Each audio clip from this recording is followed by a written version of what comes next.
Victor Dermo, t'es mangaka. C'est T'as ça. un parcours qui est hyper atypique dans les mangakas français. Et aujourd'hui, on va écouter ton histoire. Et puis un jour, j'ai eu des clics. Je me suis dit, les gars, vous voyez tout ce qu'on a vécu ensemble là depuis qu'on se connaît jusqu'à maintenant là. Je vais tout raconter dans un manga, genre. J'ai dessiné dans ma caravane et tout. Et puis j'ai été tous les voir avec mes planches. Ouais, t'en penses quoi, nanana. Eh gros, je me suis fait bâcher la gueule, mon ref. C'était en mode, t'as ouais. pas de level, gros, allez, casse-toi C'est de là, ouais. Et un gars, il nous dit, ouais, il y a le producteur d'Orelsan là-bas et tout. Du coup, j'ai été le voir. Et j'ai sorti de mon sac, tu vois, les 3 planches, je lui ai montré.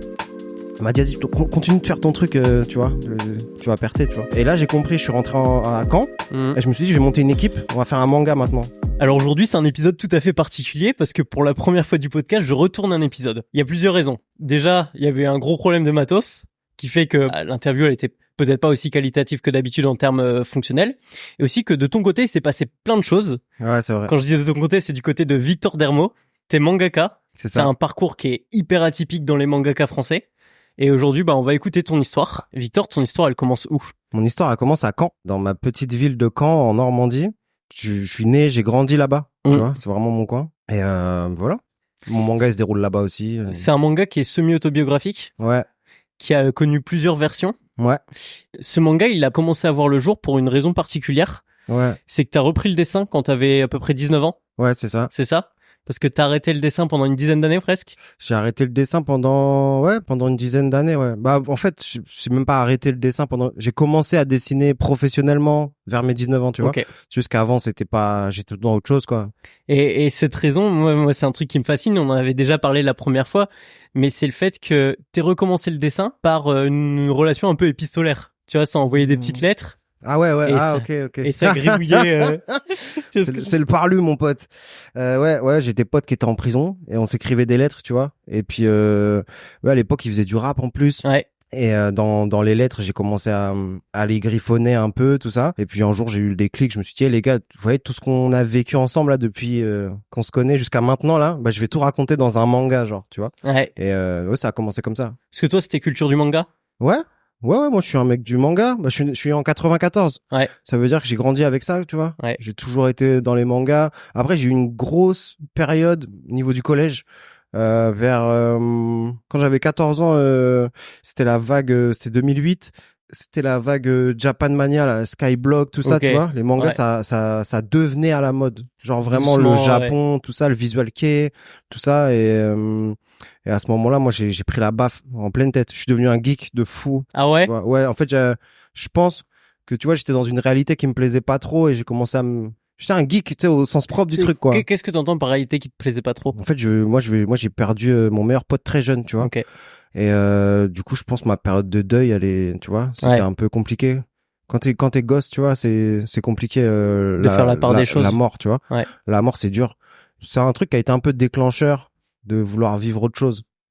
Et c'était le moment où j'ai commencé à avoir internet chez moi. Tu vois, à l'époque, il y avait pas c'était avant Facebook et tout, tu vois, il y avait un PC qui était arrivé à la maison, il y avait pas de smartphone. Et c'était l'époque des Skyblock qui a commencé. Et j'ai découvert, le délire du Japon. Du Japon des années 2000, les gyaru, les visual kei, les mangas et tout. Moi, je faisais de la musique à l'époque aussi en parallèle. Ouais. Du coup, c'est ça qui m'a mis dedans. Au départ, c'est ça qui m'a mis dedans, tu vois. Okay.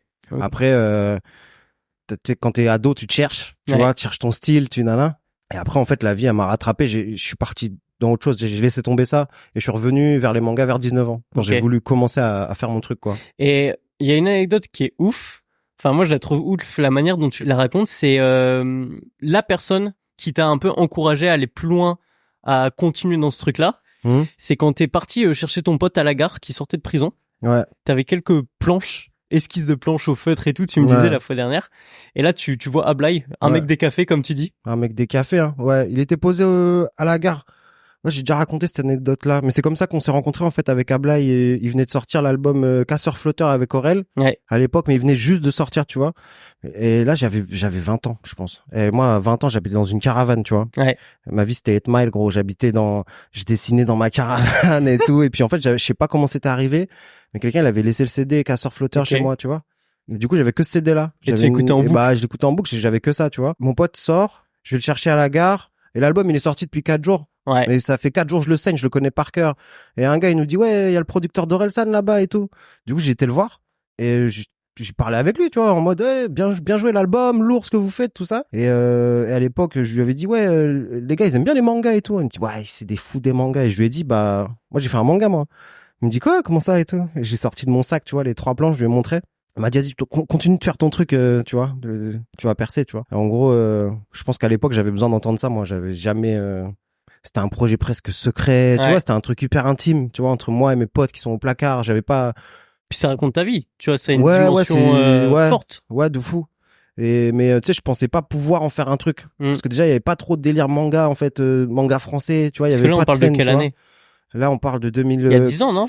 2015, 2016, ouais. OK. Ma première version de mon manga. Mais ma première version, elle est dure, c'était la première fois que j'utilisais une plume, la première fois que tu vois, j'étais vraiment tout dans le test. Chaque case, c'était un test, tu vois. OK. Donc forcément, au bout de 10 pages, le truc, tu voyais bien qu'il y avait une évolution, il y avait, tu vois, des faiblesses techniques partout, c'était mort dans le film, tu vois. Et après ça, je me suis motivé, et je me suis dit, vas-y, là, je commence, je donne tout ce que je peux dans le dessin, tu vois. OK. Et j'ai fait 5 pages. J'avais un peu changé le scénar, tu vois, ça commençait différemment. J'ai fait 5 pages et j'ai tout donné. À l'époque, tu vois, et je pense que c'était mon maximum de niveau que je puisse mettre dedans. Et j'ai été à la Japan Expo à ce moment-là. Avec tes 5 planches. Avec mes 5 planches. J'ai été voir tous les mecs qui faisaient du doujinshi, tu vois, du fanzine, du manga amateur, tu vois. C'est ça. J'ai été tous les voir avec mes planches. Ouais, t'en penses quoi, nanana. Eh gros, je me suis fait bâcher la gueule, mon ref. C'était en mode, vas-y, t'as pas de level, gros, allez, casse-toi de là, ouais. Ah merde. Il y avait des trucs qui étaient encore un peu, j'ai le droit de dire des gros mots, au fait, ou pas? Ouais, de ouf. On est sur Internet, on fait ce qu'on veut. On est sur Internet, on fait ce qu'on veut. Non, ouais, tu sais, il y avait des faiblesses techniques, tu vois. Ouais. Tu vois, en plus, tu sais, la bande dessinée, le manga, c'est un milieu spécial, hein. De base, quand tu viens pas d'ici, tu vois. Et ils voient une Kaira qui arrive avec 4 planches, qui demandent des questions, qui, tu sais, limite, ils ont une espèce de hiérarchie un peu, il y avait des mecs de nulle part, en fait. Ouais, j'arrive de nulle part, exactement. Je demande des conseils et les mecs, ils me disent que, c'est pas fou, tu vois. Ils me donnent des conseils, vas-y, fais du dessin d'observation, travaille mieux et tout, nanana. Des conseils très larges, très bateaux. Ouais, et puis après, qui étaient vrais, tu vois. Ouais. Mais en fait, ce que j'ai capté aussi, c'est que même eux, ils savaient pas où ils allaient. Tu vois, leur truc, il était balourd aussi, ce qu'ils faisaient, tu vois. C'est juste que moi, je voulais je me suis jeté dans le bain. Je suis arrivé dans le game à ce moment-là, en fait, tu vois. Et j'ai vu une conférence je sais plus son nom. C'était le chara designer de Evangelion, le premier. Je crois que c'est Sakamoto.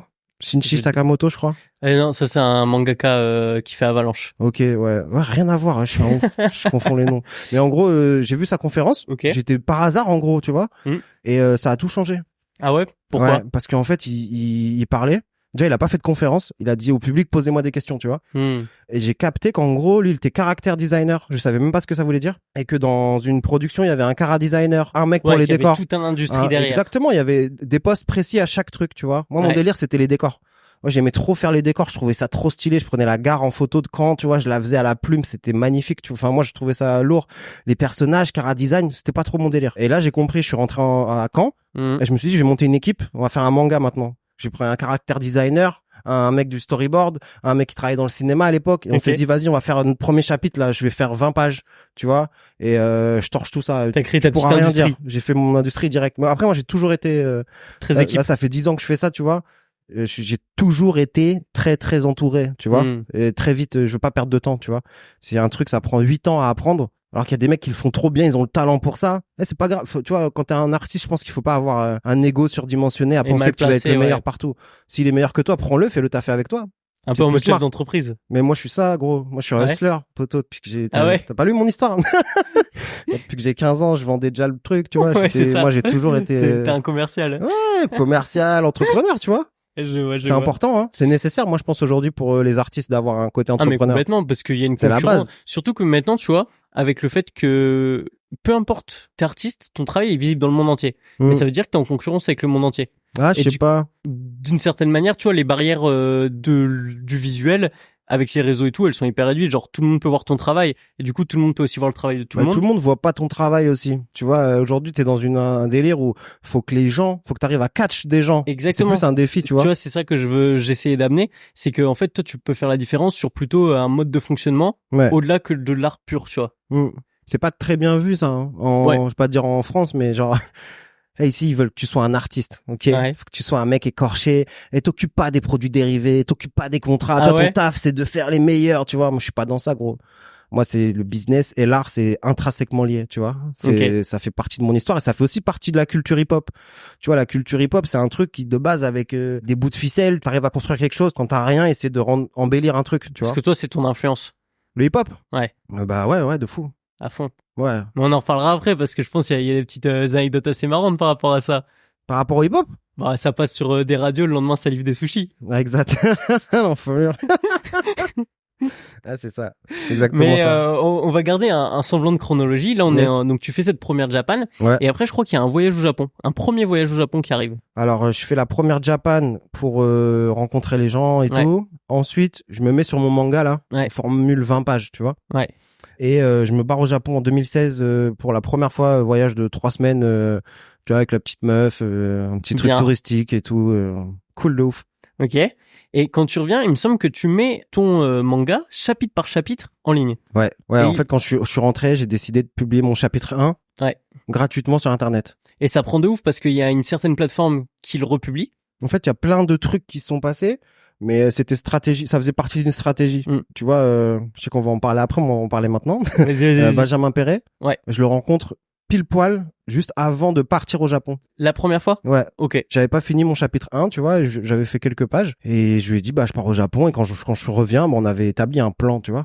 Est-ce que tu peux, pour les auditeurs, qui est Benjamin Perret? Qui est Benjamin Perret? Je t'ai demandé pour les incrustations de tout à l'heure. Ouais. C'est-à-dire là, si je fais ça, on va voir sa tête. Je peux mettre la tête de Benjamin Perret. Carré. Si je mets là aussi.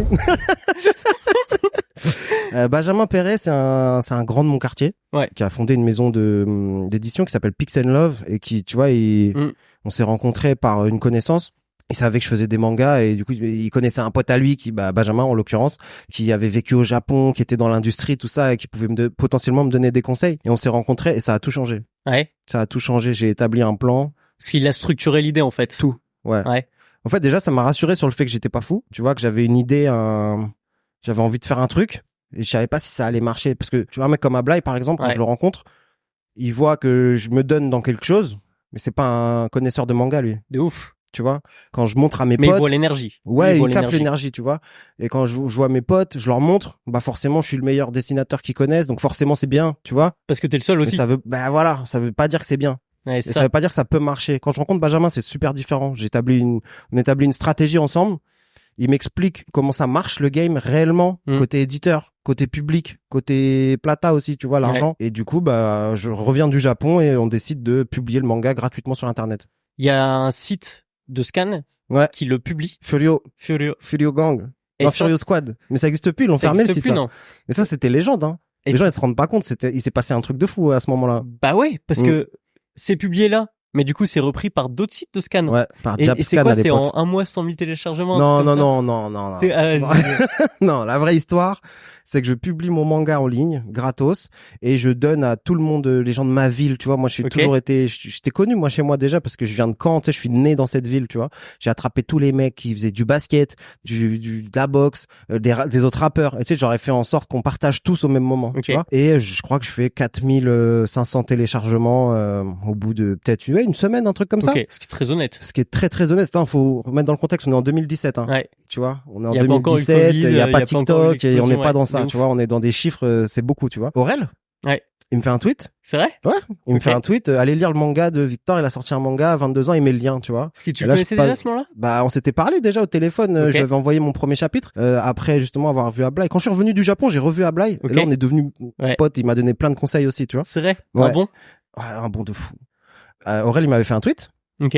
Et puis en fait, moi, le truc, c'est que les chapitres de mon manga, c'était des punchlines ou des titres de rap français. Et du coup, j'identifiais les gens selon les dédicaces que j'ai fait. Booba, à l'époque, sur Insta, c'est un truc de fou. Il a genre 4 millions d'abonnés. C'est le plus gros média. Je sais pas si tu te rappelles de l'époque où Booba, il trollait les gens sur Insta. Mais c'était quoi là? Il avait lancé un média, non? Ouais, OKLM. OKLM, c'est ça. Ouais. Mais OKLM, ça arrivait après le chapitre 2, ça. Okay. En gros, le premier chapitre, je fais plus de 20 000 téléchargements, un truc comme ça. Ah ouais. Et après, je sors le chapitre 2. Ensuite, je fais OKLM, la radio. Je fais tous les trucs de chez moi. J'ai dû faire 20 interviews en 3 mois, tu vois, des Ouest France, Tendance Ouest, les radios. J'allais dans des conventions. Je voyais dans toutes ces radios. À la pêche au début. En gros, moi, je fallait que je passe dans des médias. Ouais. C'était important pour que mon truc soit vu. Et au début, j'envoyais.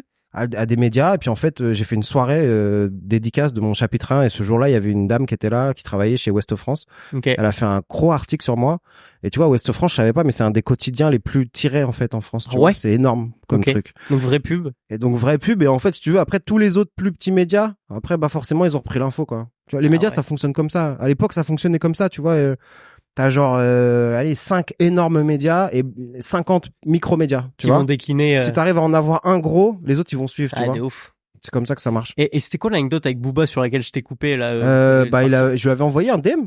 OK. Avec en lui disant t'as vu, j'ai fait mon chapitre 1 et le titre c'est Jusqu'ici tout va bien en rapport avec la chanson dans l'album Temps mort et tout. Okay. Il avait liké le bail et tout. Tu vois. Et tu sais, en gros à l'époque, je sais pas comment dire parce que maintenant il y a les stories, il y a les trucs, mais à l'époque c'était un truc de ouf, grand screenshot, je mets ça sur les réseaux, tout le monde était choqué. Tu vois, c'était une dinguerie. La fierté qui fait plaisir. Et puis après j'avais attrapé Wafa Mamèche sur Twitter au même moment quand j'avais été validé par tel rappeur, je lui avais envoyé un tweet et elle avait parlé de moi dans l'émission du coup au KLM. C'est et lourd. Puis on s'était appelé et je sais pas, peut-être 2 mois plus tard, on a fait l'émission ensemble. Tu vois, ils m'ont invité et tout. C'était une dinguerie. Et le lendemain, t'étais au resto en train d'écouter l'émission. Et à cette époque, je travaillais dans un resto de sushi, ouais. Parce que moi, j'ai toujours travaillé, gros. Moi, j'ai arrêté l'école à 15 ans. Après le collège. Après, j'ai pris de l'argent dans la rue, tu vois. C'était le stup, en fait, à mort. Là d'où je viens, c'est un truc, T'avais dit un truc la fois dernière qu'on s'était vu, t'avais dit, c'est plus facile de trouver du shit que de trouver du taf. Ouais. Ouais, après, tu sais, c'est partout pareil, hein. Ouais. Dans un quartier et tout, un peu, t'es Renoir, tes trucs, tu vois. Ouais. T'as les mains pas loin des affaires, même quand t'en as pas envie, tu vois. Ah ouais. Bah, c'est vrai, tu vois. Ça arrive vite. Ça arrive super vite, ouais. Je pense que, tu sais, aujourd'hui, mon manga, il parle de ça, tu vois. C'est d'essayer de sortir de sa condition via un art, tu vois. Et moi, mon art, c'est le manga. Et ce qui m'a fait sortir de ma condition sociale, tu vois. Ce qui me fait changer de classe sociale, c'est d'avoir fait ce manga, tu vois. C'est fou, ça, quand même. Ouais. Symboliquement, je trouve ça fort parce que, tu sais, aujourd'hui, on parle beaucoup de déterminisme social absolu, tu vois. Ouais. Et moi, je crois réellement en ça. C'est pour ça que je suis énervé, moi, sur l'industrie du manga. Tu vois, quand j'étais en Indé, j'ai toujours fait les choses différemment, etc. Pour revenir chronologiquement, là, sur Diamond Little Boy, quand je l'ai mis en ligne, tu vois, après le chapitre 4, au bout d'un an, on était à 120 000 lectures en ligne. Okay. À peu près, ce que moi j'ai pu compter sur juste mon site. À côté, il y avait Jabscan qui avait pris le truc, les plus gros sites de scan, tu vois. Je pense que c'était le manga français le plus lu sur Internet. De l'époque. Bah ouais. Ouais. En 2017, c'était un truc. Parce que moi, j'avais fait des études de marché, gros. Ah ouais. J'avais été regarder tous les trucs manga draft, machin. C'était quoi les plateformes où les gens publiaient leurs mangas et tout, tu vois. Et pourquoi t'avais décidé de mettre ça sur un propre site, genre de Parce que ils m'avaient pas calé, je crois, manga draft à l'époque, ils étaient dans un truc. J'avais dû envoyer un message pour qu'on fasse un truc ensemble. Mais c'était pas celle-là, tu sais, c'était déjà l'époque des chefs otaku, tout ça, là. Et, tu sais, il était en première page, c'était un peu en délire placement. Puis en fait, stratégiquement, ça après, ça c'est juste de la com, tu vois, du marketing. Mais tu vois, si t'arrives sur un site et qu'il y a plein de mangas, dont le mien à l'intérieur, t'es perdu là. Alors que si t'arrives sur mon site, il y a rien d'autre, mon gars. Mais si t'es là, c'est que tu t'es pas perdu. Tu vois ce que je veux dire? Il y a qu'un seul manga, c'est moi qui t'ai ramené et tout, tu vois. Et t'inquiète, si tu te viens dans ce truc, mais tu sais, c'est beau d'être en mode outsider comme ça, parce que tu ramènes des gens qui ne lisent pas de manga. Ouais. Tu vois, moi j'ai fait lire à des mecs qui avaient jamais lu un livre de leur vie, tu vois. C'est vrai? Bah oui. De fou, mais moi je sais pas, des milliers de fois, les gens me disent, tu sais, j'ai jamais lu de manga à part le tien. La première fois que j'ai lu un manga dans ma vie, Victor, c'était le tien. Tu vois, et j'ai kiffé parce que nanana un truc. Après ils se mettent à d'autres, tu vois. Ça régale. Ouais, ça régale, c'est important. C'est trop bien. Dans la chronologie, après tu retournes au Japon. Après je sors mon tome 1. Tu sors ton tome 1, oui c'est vrai, et tu retournes à la Japan Expo. Et je retourne à la Japan Expo. Et là t'as le stand et tout. Ouais, j'ai le stand, poto. Ouais, j'ai le stand tout noir. Musique. Avec mon ref, musique. C'est le ghetto. On choque tout le monde encore parce que, tu sais, c'était très kawaii, très machin. Tu vois, les stands d'éditeurs. T'as les mecs qui sont posés sur une table. Les mecs font la queue. Ils sont là de 14h à 16h et tout. Ah, nous, c'était le quartier dans la Japan. C'était trop bien, mec. J'étais avec mon grand frère à l'époque. Et de toute façon, j'ai toujours été avec mon grand frère. Il est tout le temps avec moi dans les conventions, les trucs. Et non, c'était le feu. On arrive, on fout le bordel. On distribue le chapitre 1 de mon... Attends, non, je me suis trompé. En 2017, j'ai fait la Japan Expo. Tout seul avec mon grand ref et j'avais juste un chapitre, tu vois, en format relié que je donnais aux gens, tu vois, et des stickers. Et en 2018, je sors le tome 1 et je retourne à la Japan Expo. Et entre la sortie du tome 1 et la Japan Expo, je pars au Japon une deuxième fois. Et c'est là que tu rencontres Chuan. C'est là que je rencontre le Tuan, le Big T. Et il se passe un truc de ouf. La magie, mec. Vous kiffez faire le petit tour des bars à Tokyo. Ah, mon gars. Et il se passe une anecdote qui est incroyable. Un mois de notre vie où on était tous les deux d'accord pour dire, je crois qu'on vient de passer le meilleur mois de notre vie entière. Ah ouais, à ce point-là. Mec, c'était incroyable. Tout était fou. Ce mois c'était en avril, mai-juin. Je pense que c'était mai-juin. Ok. J'arrive au Japon. Déjà, je viens de sortir mon livre le 25 mars, le jour du premier Bercy d'Aurel. Ok. Donc déjà, c'est déjà une dinguerie ce qui se passe. Je fais imprimer 1500 bouquins. Je crois que je les vends en 15 jours, tu vois. Ah ouais? Ouais, je prends une quicheta de bâtard. Bah là, ma vie, elle change, là. Attends, tu les vends à combien en plus? Alors, le tome 1, en normal, il était à 14,90. 15 euros, en gros. 15 balles. Et en fait, j'avais fait 500 éditions collector dans un fourreau et tout, édition limitée, 500 exemplaires, numérotés, dédicacés. Et tu vends tout? Ouais, je vends tout. Non, je vends pas tout, je vends peut-être mais j'en vends plein, tu vois. J'en vends plein, tu vois. C'est pour faire la quicheta. Et ça fait grosse pièce, hein. Ah ouais? Très belle pièce, gros. Et moi, je travaille à Sushi Shop. Et je gagne 1000 euros par mois, gros. Je gagne même pas 1200, je gagne 1000 euros par mois. Et là, tu gagnes combien de fois Là, je gagne beaucoup de fois. Je vais pas me faire péter par le fisc, tu vois. Mais t'as capté. Et là, tu te dis, il y a un truc à faire. Bah là, mais là, je comprends. Après, ça faisait un petit moment, hein. On est passé de 2016 à 2018, là, dans la chronologie, tu vois. J'ai déjà des selfies, je suis déjà dans le bordel, tu connais. Ça fait les interviews. Ça fait des interviews. Je commence à roder le truc et à ce moment-là, je pars au Japon. Et je suis en pétard et je rencontre Tuan. Et d'ailleurs, je pars un mois au Japon. C'est la première fois que je parle. C'est un mangaka aussi, tu vois. Mais c'est un dessinateur, un illustrateur qui fait des pochettes d'albums pour des rappeurs américains et des rappeurs japonais depuis genre 10 ans, tu vois. Ouais. Et là, aujourd'hui, il est dans d'autres trucs, parce que tu vois, le marché du CD, c'est plus la même qu'aujourd'hui. Mais il est dans d'autres trucs, mais c'est toujours un gros illustrateur, gros niveau technique. Et voilà, il m'avait vu sur OKLM à l'époque. Et puis il m'avait envoyé un message et quand je suis arrivé au Japon, on s'est posé ensemble et c'est devenu une des plus belles rencontres de ma vie, tu vois. Ouais. C'est mon rêve. Et dans ce mois de folie, il y a un moment donné où tu vas dans un genre de buis, un petit bar un peu sombre. Ouais. Et tu rencontres une dame. Ouais, je rencontre 2 meufs. En gros, on était partis manger des gyoza. Et après, il m'a dit, mec, je connais un bar otaku. Mais c'était ça le nom du bar. C'était bar otaku, tu vois. Ouais. On s'est dit, c'est quoi ce truc? On arrive. Mec, il y a personne dans le bar. Il y a personne. On est que tous les deux. Il y a de la poussière partout. Et il y a une meuf qui arrive, tu vois, elle descend les marches en mode, qu'est-ce que vous foutez là? Je dis, bah, c'est un bar. Elle me dit, oh, mais moi, je vois jamais personne. Je suis parti faire ma life, tu vois. Et là, elle arrive, donc elle nous sert à boire. Elle cherche dans les placards et tout. C'était une dinguerie, hein. Mais ouais, c'était une dinguerie. Je sais même pas comment ça tourne, ce genre de truc. Je sais pas non plus, mon gars. Après, je suis posé. Et il y a 2 meufs qui rentrent. Forcément 2 meufs de mecs, on commence à faire la discute. Et la gauche, je lui dis, ouais, tu fais quoi dans la vie? Elle me dit, ouais, moi je suis la numéro 2 d'une des plus grosses plateformes de lecture de manga en ligne au Japon, tu vois. Sachant qu'au Japon, c'est vachement plus développé qu'en France, la lecture légale. Manga, tout est plus développé au niveau du manga au Japon comparé à la France. Ah, c'est ça. Tu vois, la France, on est dans des stratosphères lointaines. Ouais. Il y a plein de trucs qui sont plus développés en France qu'au Japon, hein. Mais là, on parle de l'industrie du manga. Don't play. Ça sert à rien de jouer, ça sert à rien de, tu vois. Ouais, c'est pas les mêmes. C'est pas les mêmes. Okay. Et en gros, elle me dit ça, et je lui dis, mais moi, je suis mangaka. Elle me dit, no way, sérieux, nana, Sugoi, tout ça. Et du coup, je lui dis, mais je fais comment pour sortir mon manga au Japon? Et elle m'explique, elle me dit, bah, écoute, tu reviens avec un visa, ton manga traduit, tu m'appelles, et je m'en occupe. Et je suis rentré après, j'ai fait ça. Ça m'a pris 6 mois? Ça m'a pris 1 an, je pense. 1 an? Je suis rentré en 2018, je suis reparti fin 2019. Et là, avec le visa? Avec le visa, ouais, vacances-travail, working holiday visa, manga traduit. Ça m'avait coûté tu vois, tout ce que j'avais gagné là, j'ai tout mis dedans. C'est vrai? Bah oui. Et donc là, fallait sortir son manga au Japon en indé. Ouais.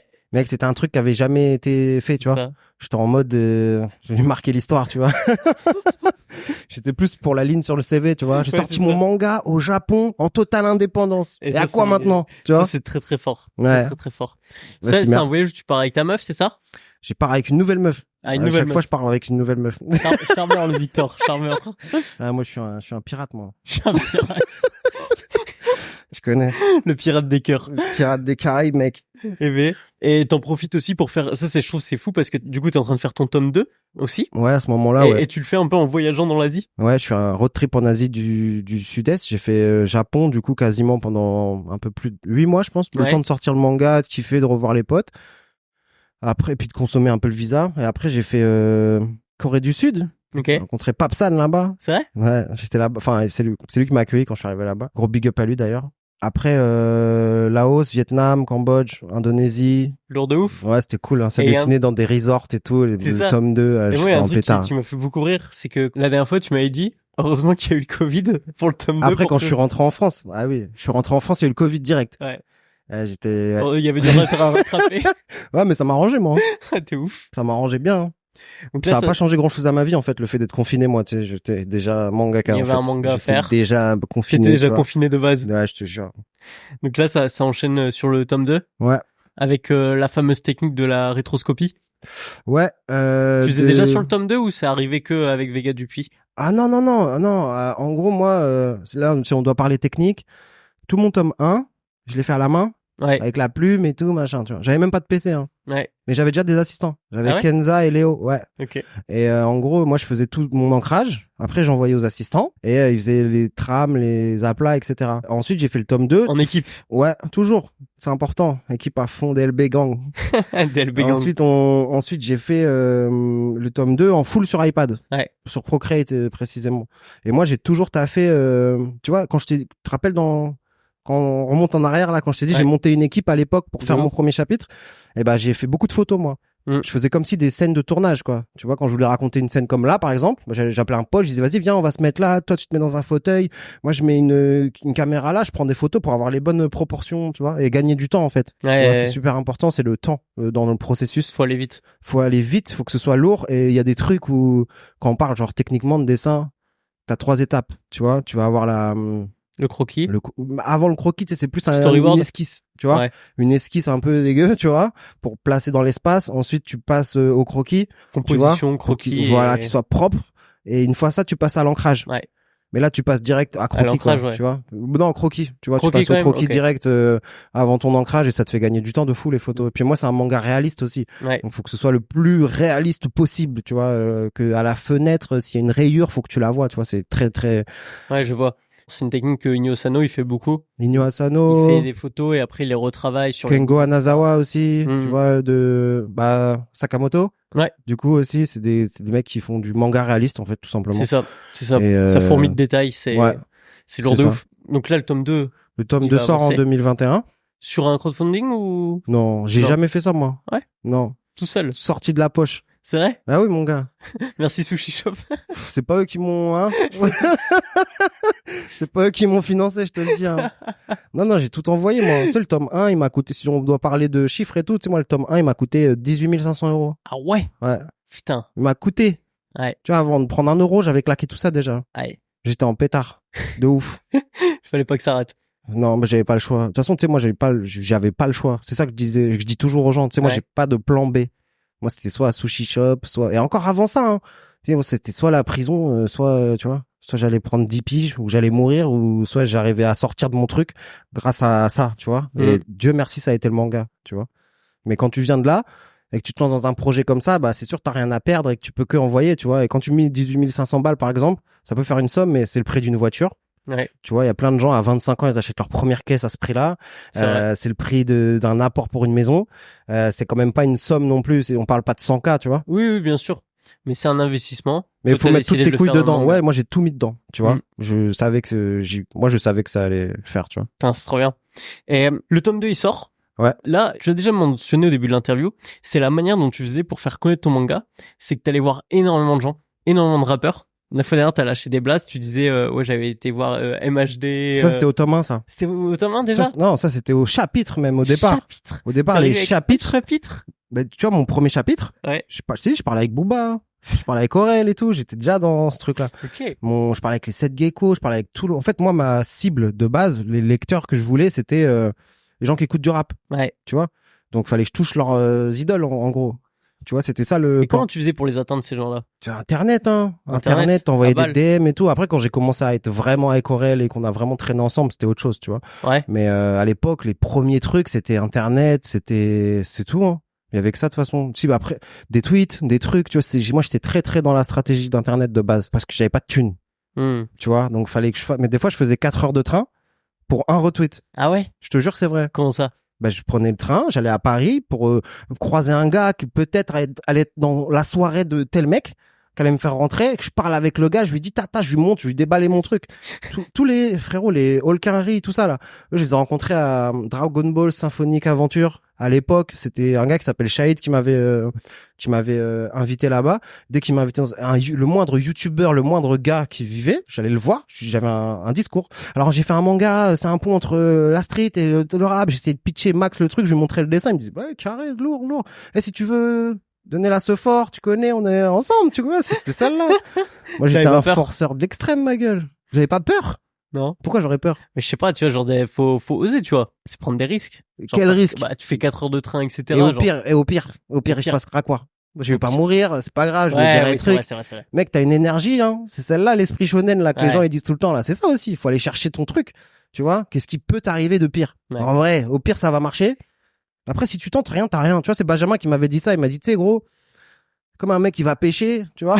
Il est là, il envoie une canne à pêche. Ça mord pas. Et un pote à côté de lui, il envoie 15 cannes à pêche maintenant. T'as plus de chances quand même que ça marche, tu vois. Moi, j'ai cassé toutes les portes, vraiment possibles, imaginables. Après ça aussi, c'est juste dans le processus de départ, de création du produit. Parce que moi, avant de faire du manga, j'étais pas du tout sur Internet. Ouais. Tu vois, j'avais pas de carrière avant. Les gens, ils me connaissaient même pas un peu pour X. Moi, c'était que ça. Donc, j'étais obligé d'arriver en Genki Dama dans les portes, poteau. Pas le choix. Hein. Bah oui. Arrivé en Saiyan. Ah, mon gars, je suis arrivé en pétard. Après, d'où je venais aussi. C'est ça aussi qu'il faut se dire, hein. Tu vois, aujourd'hui, les artistes, ils ont beaucoup d'ego. Ah, moi, j'ai pas demandé un selfie. Ah, moi, j'ai pas parlé avec lui. Je suis pas un suceur, truc. Gros, moi, je vendais de la drogue avant. Non, mais faut être clair. Moi, je vendais de l'héroïne, en fait, poteau. Ça veut dire quoi? Tu crois que je vais pas réussir à vendre un livre maintenant? Ça devrait aller. Tu crois que je vais pas parler avec lui alors qu'avant, j'étais chez les keufs tout le temps, truc. C'est Sadek qui disait ça, là. Genre, gros, devant l'OPJ, j'ai pas le trac. Tu crois que c'est eux, ils vont... Mais ouf. Arrête. Ouais, j'avoue. Je lui demandais un selfie. Au pire, il dit non, vas-y, nique sa mère. Et après, tu vois, moi, la chance que j'ai, c'est dans le rap, surtout. Parce qu'il y a il y a des bonhommes, quand même. Et puis, en fait, il y a beaucoup de mecs qui me ressemblent. Et on se sait quand on se parle. On a des codes. Les mecs, je sais, ils captent très vite d'où je viens, tu vois, on a vécu certainement les mêmes trucs et tout. Ils voient, lui, il fait du rap. C'est ça son truc. Il fait du rap. Et moi, je suis pas un rappeur, donc je suis pas en concurrence avec lui. Ils voient un autre gars comme lui qui essaie de s'en sortir en faisant du manga, en faisant son délire, là. Ah, gros, suffit qu'il aime les mangas. En plus, ça y est, il est mort. C'est sûr, il voit mon truc, il pète un câble. Sûr, 100% des cas. Tu mets n'importe qui dans une pièce, je lui explique le bail, il y a pas de... C'est celle-là aussi, mon. C'est convaincu. C'est convaincu direct. Satisfait ou remboursé. Et d'ailleurs, en parlant de milieu rap et tout, t'as fait une tournée avec Aurel. Ouais. Et il y avait tes affiches dans le décor, sur la scène. Bah ça, c'était à la sortie du tome 2. La sortie du tome 2, elle est tombée à peu près au même moment que quand il a sorti l'album Civilisation. Ouais. En fait, le tome 1, il est sorti quasiment au même moment que La Fête est finie. Et le tome 2, il est quasiment sorti au même moment que Civilisation. Et après, ouais, sur la tournée, je l'ai accompagné sur quelques dates, tu vois. J'ai pas fait... Moi aussi, j'ai fait beaucoup de dates quand même. Ouais, mais après, il y avait beaucoup de dates aussi, tu vois. Il y avait beaucoup de dates. Et ouais, sur scène, à un moment, il chantait Note pour trop tard. Il avait un décor de sa chambre d'ado, tu vois, qui montait comme ça au-dessus de la scène. Et si tu veux, derrière son lit, ouais, il y avait la pochette de mon tome 2, tu vois. L'affiche. Mais ça, c'était au répète, ça. Ouais. Parce que moi, j'étais tout le temps là, gros. J'étais là au shooting, j'étais là tout le temps, bref. Et c'était au répète, c'était à Caen, filage. Tu vois, c'est genre pendant 4 jours, ils louent le Zénith, et ils préparent le show, quoi, tu vois. Et ils font les dernières répètes. Et j'avais vu le truc de la chambre, j'étais en train de guetter, chercher encore, tu vois. J'ai vu Ablaï, j'ai fait, il y a un trou là, il y a un gros trou là. Vas-y, viens, j'ai mon avis. C'est lui après, il m'a fait, vas-y, viens, mets ton truc. Ah, mais eux, c'est les grands frères, hein, c'est les frérots. Putain, ils très bienveillants, ils m'ont toujours donné bien la force, merci. Et c'est un peu ces connexions qui vont te permettre de rentrer dans le milieu de l'édition un peu plus officiel avec Vagram. Ouais, alors en gros, tu vois, à l'époque là où je te dis je sors mon manga sur internet et tout, je parlais déjà avec des éditeurs. OK. Je savais déjà, moi je t'ai dit je suis un mec. En fait, tu vois, quand j'ai rencontré Benjamin, moi, je me suis fait un plan dans ma tête sur 15 ans, je pense. Tu l'as écrit ce plan ou c'était dans ta tête? Je l'ai écrit. OK. Étape par étape, tout ce que je veux faire. Et là, on est à 8 ans là. Il reste 7 ans. 6 ans. Non, même pas. Je pense qu'il me reste 5 ans. En gros, il me reste 5 ans. Mais j'ai fait des étapes. J'ai un plan précis dans ma tête, tu vois. Et donc là, on en est où? On est bien, là. On est bien? On est bien. Une des étapes, c'était de se faire éditer, du coup. Pas au début. Mon premier plan, moi, c'était de continuer en indé, tu vois. Je voulais faire une Jay-Z, gros. Je voulais tout prendre, tu vois. Parce qu'en plus, je commençais à goûter l'oseille de, ça fait combien de vendre 1000 livres à 15 €, que ce soit dans ta poche. Si t'as regardé mes interviews, t'as dû me voir en arrogant à l'époque, dire, moi, en vendant 1500 bouquins, je gagne plus que des mecs qui en vendent 12 000 qui sont signés. Moi, je leur faisais des pieds de nez de fou, tu vois. En fait, il y avait un côté, c'était de la provoque. Et un autre côté où c'était grave vrai. Moi, j'étais pas d'accord avec comment ça marche l'industrie du manga français. Okay. Parce que j'étais pas d'accord avec les auteurs, j'étais pas d'accord avec les contrats, j'étais pas OK, tu vois. C'est-à-dire, est-ce que tu peux expliciter? Ben, je trouvais que le game, il était claqué déjà, de base. En fait, en manga français, il y avait rien qui tournait vraiment, tu vois. C'était pas comme aujourd'hui, nouvelle génération. Puis moi, du coup, j'étais un mec on appelle le dojinshi, c'est le manga amateur. En gros. Donc on va dire, je suis un mec du manga amateur de base. Et je vois la scène manga amateur. Et je vois des tueurs. Tu vois, je t'ai dit, j'avais 2 assistants, moi. Une qui s'appelle Kenza, par exemple. Kenza, je l'ai rencontrée, elle avait 16 ans. Okay. Je la trouvais plus chaude, techniquement, que plein de gens qui étaient déjà en place. Et sur ça, quand tu traînais l'underground, tu vois, du manga, je voyais des auteurs tellement forts. Pas de buzz, pas de vues, pas de rien, pas de contrat. Ils sont là, ils sont en galère, ils font des crowdfunding de fou. Tu vois, en fait, la précarité des auteurs et tout. Moi, c'est un truc qui m'a toujours mis en colère. Faire passer tel auteur parce qu'il est suivi. Moi, gros, je vais pas te mentir. Hein. Moi, je suis arrivé dans une époque, un moment là où je commençais à être en pétard contre les gens, tu vois. Les youtubeurs, les gens qui font du manga et qui, tu vois.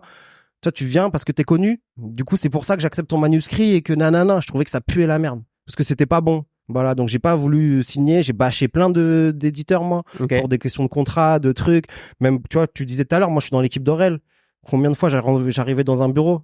Il me parlait que d'Aurel-san, gros. C'est vrai? Il me parlait que d'Aurel. Il s'en battait les couilles. Il me disait. Et moi, je m'en bats les couilles des mangas. Mais toi, t'as eu, t'es mon petit et tout, t'es le petit d'Aurel et tout, si tu veux, on nanana. C'est vrai, on te l'a dit. Mais plein de fois, gros. T'es fou. Éditeurs. Ça, c'est le vrai monde dans lequel tu vis. Des éditeurs ou des gens du game, tu vois. Ça te parle d'Aurel. Des fois, ça te parle juste mal, même. Ah ouais? Ça te parlait mal. Mais, tu sais, comme toi, t'es pas Nino non plus. Moi, ça m'a déjà parlé comme ça. C'est vrai? Ben oui, de fou. Normal. Après, quand tu te confrontes, moi, les gens, tu vois, de réputation, on dit je suis un peu virulent et tout, tu vois. Je suis un peu en train de troller les gens, tout ça, tu vois. Mais en vrai, le game, il est super violent aussi. Ah ouais? C'est ce qu'on ne dit pas, c'est que... Même dans le manga? Parce que manga, surtout dans le manga. Ok. Pour moi, hein, surtout parce qu'après, c'est l'industrie dans laquelle j'ai le plus évolué. Donc, je te parle de ce que je connais. Je sais pas vraiment c'est comment dans la musique ou dans la danse ou dans la peinture. Mais dans le manga game, pourtant, on est le 2e pays consommateur de manga au monde. C'est-à-dire qu'on parle de vrais chiffres, là. Les auteurs de manga français, ceux qui étaient en place quand moi je suis arrivé, Tony Valente, les Renaud Lemaire, Vald à l'époque avec Catacombe, Jenny, City Hall. Ouais. Ça y est, c'est tout, gros. Ouais. Donc en 2016-2017, il y a que ça. Par contre, la scène indé, il y a Aerine, Laura, il y a trop de gens qui sont trop forts. Mais ils graillent pas comme eux, tu vois. Mais voilà. Et du coup, non, moi j'avais un plan prévu dans ma tête. Ensuite, parce que là je me suis égaré, je suis parti trop loin. Mais en gros, ensuite, je suis arrivé... j'ai fait la rencontre de Vagram. Parce qu'ils cherchaient des auteurs. Vagram, c'est une maison de disques indépendante. C'est la maison de disques historique d'Aurel à la base. Okay. Et là, ils ont monté un truc qui s'appelait Vagram Film et Séries. Okay. Donc, ils veulent produire des films et des séries. Et le gars qui avait monté ce truc-là, en gros, il cherchait des auteurs. Donc, il a créé un truc qui s'appelait Vagram Livre. Et d'ailleurs, ils ont fait un livre avec Gringe où il parle de son petit frère qui a des problèmes mentaux et tout. Ah, mais oui, le livre sur son petit ref, la schizophrénie. Ouais, schizo. Après, mon fils sont placés en apporteur d'affaires. Ouais. On me cherchait un éditeur sérieux pour le manga, tu vois, parce qu'ils savent pas faire le manga, la bande dessinée, c'est un art particulier, tu vois. Et après j'ai rencontré donc Stéphane Beaujean chez Dupuis, et c'est lui qui m'a signé, quoi. Ok. C'était pour quand faire ça? Super simple. C'était il y a 1 an. C'était 1 an? Ouais. Pour Diamond Little Boy? Ouais, pour Diamond Little Boy. Pour la 7e version. Ouais, c'est ça. En fait, c'est quoi, en plus, si je compte bien? 1, 2, 3, 4, c'est la 4e fois que je recommence mon putain de manga, mec. C'est la 4e fois que je recommence mon putain de manga, mec. Tu te rends compte de la violence que c'est, ça aussi? Je refais la même page pour la 4e fois, mec. Putain. Sur 10 ans d'intervalle. C'est tout le temps, je me dis, j'espère que c'est la dernière fois que je dessine cette case de merde. Tu les connais. Et là, t'étais arrivé avec aussi, tu vois, toute l'énergie que tu viens de m'expliquer, etc., que t'avais en toi. Ouais.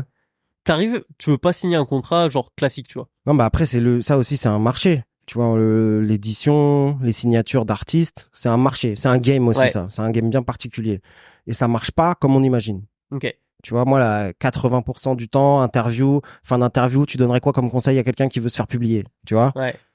C'est pas comme ça. Je t'ai dit au début, fallait aller à la pêche, fallait demander. Donc t'as 2 techniques, soit t'envoies ton manuscrit à 50 personnes, s'ils te refusent, tu le fais pas. Et il y a une personne qui a décidé que ce serait pas toi. Moi, j'étais pas dans cette dynamique-là. Moi, j'étais déjà dans ce que je fais, c'est novateur, c'est nouveau, ça a jamais été fait. T'as jamais lu un manga comme le mien, tu vois? C'est pas un shonen, c'est bien spécifique. Donc comme je sais que ça existe pas, moi je pense que ça va plaire au public. Je m'en bats les couilles que les éditeurs ça leur plaise de base, tu comprends? Moi, je voulais plaire au public. D'abord, c'était à eux que je donnais. Les éditeurs, ça venait après. Et du coup, après, je connaissais tout de la maison des maisons d'édition. Je commence à avoir de l'expérience. Je sais combien ils payent leurs auteurs, je sais combien c'est une avance, je sais combien ils touchent, je sais combien de trucs. Forcément, je voulais arriver avec un contrat. Je suis pas un gamin, poteau. J'ai fait 2 tomes en indé. Je suis le premier à le sortir au Japon parce que je commence à avoir un CV, moi, quand je suis dans le délire de faire des signatures. Bien là. sûr. Tu vois, je connais ce truc. J'ai pas 18 ans, tu me signes pour, tu vois. Donc, il me fallait un contrat aussi qui, en fait, c'était simple. Moi, si tu voulais me signer, fallait me donner un truc que personne d'autre pouvait me donner. Ok. Moi, je sais où je veux aller. Je t'ai dit, j'ai un plan sur des années. Et ça se traduit Toi par et quoi? moi, il fallait que soit tu m'accélères, soit ce que je veux faire là, il me reste 10 ans pour le faire, bah là, tu me mets à le faire en 5. Okay. Tu vois, c'était cette dynamique-là. C'est ça qui fait que... Et puis la passion, mon gars. Fallait que je parle à quelqu'un qui est passionné. Pas qu'il me signe parce que je suis le pote d'Aurel. Pas qu'il me signe parce qu'il a vu que j'avais tant d'abonnés sur Insta. C'est pas les bonnes raisons pour signer quelqu'un, ça. Faut que l'histoire soit bonne, faut qu'elle te parle, faut qu'elle te touche dans le cœur. Faut que tu vois que c'est pur. Okay. Tout le reste, on s'en bat les couilles. Et t'as trouvé ça chez Vega? C'est lui qui m'a trouvé, gros. C'est lui qui m'a trouvé, en vrai. Il est venu, m'a dit, hey, j'ai lu ton truc, ça doit exister. Faut qu'on fasse ce bordel ensemble, tu vois. Okay. Après, dis-toi que c'est pas une petite maison d'édition, hein. C'est Super Big Media Participation. Media Participation, c'est le plus gros groupe. Ouais, c'est la plus grosse signature que je pense que tu puisses faire pour une création originale de manga français, première signature et tout. Tout est incroyable. Là, je signe à Clairefontaine, gros. J'arrive dans un truc où j'ai un tento, j'ai des assistants, je suis là, je suis encadré à la mort, je suis mangaka. En fait, je fais mes débuts dans le manga professionnel au plus haut niveau, avec les mecs les plus techniques, les mecs les plus... C'est qui tes assistants? Waouh, parle français, toi. Attends, avant de tu parler peux des lasser assistants... les blagues ou... Je sais pas si j'ai le droit de le dire, tu vois. Okay. Mais je vais pas te dire le nom du studio. Okay. Mais je vais t'expliquer l'histoire. Okay. Je rencontre Stéphane. Il me présente mon éditeur en chef. Tento Oshu, on dit en japonais. Okay. Tu as déjà vu Bakuman? Ouais. Leur responsable éditorial. Très bien. Tous les mangaka professionnels au Japon, ils ont ça. Moi, j'ai un responsable éditorial. Il s'appelle Frédéric. Tout le monde. Il vit au Japon depuis 20 ans, tu vois. Et on met un plan ensemble. Il me dit ça, c'est claqué, faut que tu refasses, ça, faut changer, faut que t'apprennes. Il m'explique moi, je croyais que j'étais chaud, j'avais fait 400 pages de manga en indé. Là, j'ai compris, je suis un bébé, je connais rien. Les gouttières, l'espace entre les bulles, les cases et tout, tu vois, je comprends que T'as pas encore les codes professionnels. Non, j'ai pas, gros. Là, t'es en Ligue 1. Ça veut dire que même si t'es fort dans ton village, là, ici, c'est pas pareil. T'es à côté des Messi, des machins, tu vois, des Kylian, c'est un vrai bail. Du coup, on parle de assistant. Ouais. Et il me dit que y a possibilité il a un contact peut-être pour qu'on puisse parler à tel gars. Et moi maintenant, je vais au rendez-vous. Je pars au Japon, moi. Là, je suis revenu du Japon il y a 8 mois, mais je suis parti 3 mois au Japon, là. Je pars au Japon, je fais mes trucs. Et donc, je suis avec Frédéric et tout. On fait un peu, tu vois, du pré-travail avant d'attaquer le vrai travail. Et on est dans une soirée avec des mangaka.